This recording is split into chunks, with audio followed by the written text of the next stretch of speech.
Hi అందరికీ. ఈరోజు మనం ఈజీ అండ్ టేస్టీ కర్రీ చేయబోతున్నామండి. ఇది ఎలా చేస్తానో కూడా మీకు చూపిస్తారండి.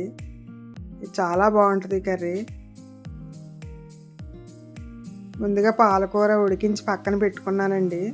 ఈ ఆకు కలర్ చేంజ్ అయ్యే వరకు ఉంటే సరిపోతుంది పాలకూర. వాటర్ మొత్తం తీసేసాను. ఇవిగోండి వాటర్ తీసి పక్కన పెట్టేశాను.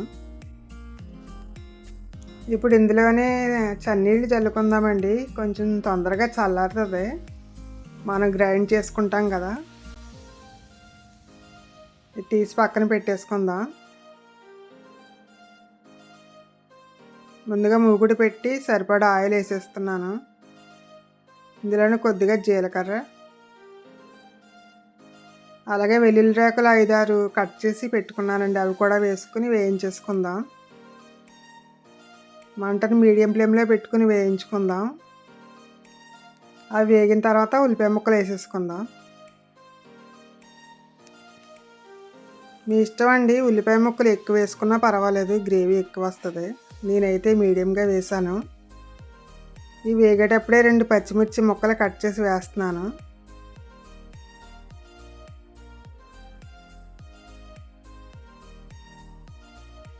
ఇదిగోండి పాలకూర చల్లారిపోయింది, గ్రైండ్ చేసేద్దాం. ఉల్లిపాయ సగం వేగిన తర్వాత అల్లం వెల్లుల్లి తురుము వేసుకుందాం.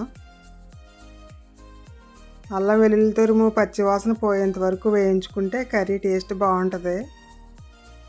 వేగిపోయినాయండి. ఇప్పుడు జీలకర్ర పొడి కొద్దిగా వేసాను, అలాగే ధనియా పౌడర్ కూడా,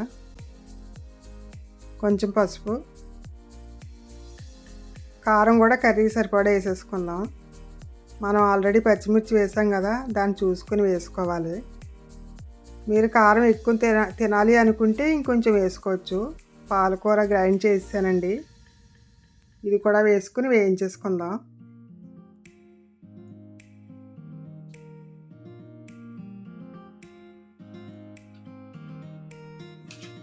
పాలకూర 2-3 నిమిషాలు ఇలా వేయించుకుంటే సరిపోతుందండి. ఆయిల్ పైకి సపరేట్ అయ్యేంత వరకు వేయించుకుంటే సరిపోతుంది.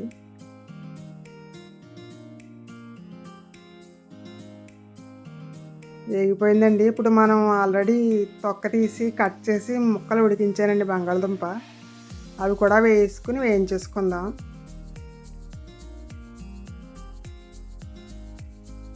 మొత్తం అన్నీ కలిసేలా అలా వేయించుకుందాం. మంటని లో ఫ్లేమ్లో పెట్టుకోవాలి వేయించేటప్పుడు.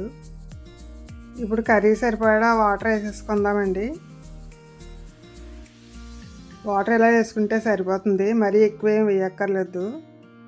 ఎలాగో బంగాళదుంప ముక్కలు ఉడికిపోయినాయి కాబట్టి మూత పెట్టుకుని ఉడికించుకుందాం.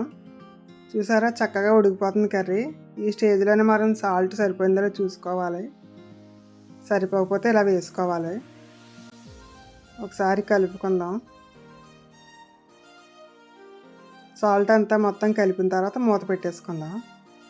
2-3 నిమిషాలకే కర్రీ రెడీ అయిపోయిందండి. బబుల్స్ వస్తున్నాయి కదా, కర్రీ రెడీ అయిపోయినట్టే. స్టవ్ ఆపేసుకుందాం. కర్రీ రెడీ అయిపోయిందండి. సర్వింగ్ బౌల్లో తీసేసుకుందాం.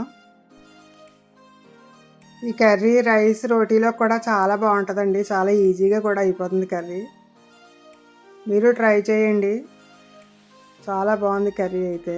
చివరిగా నెయ్యి కూడా వేసుకోవచ్చండి, ఇందులో టేస్ట్ బాగుంటుంది. నేనైతే వేయలేదు, మీరు ట్రై చేయండి.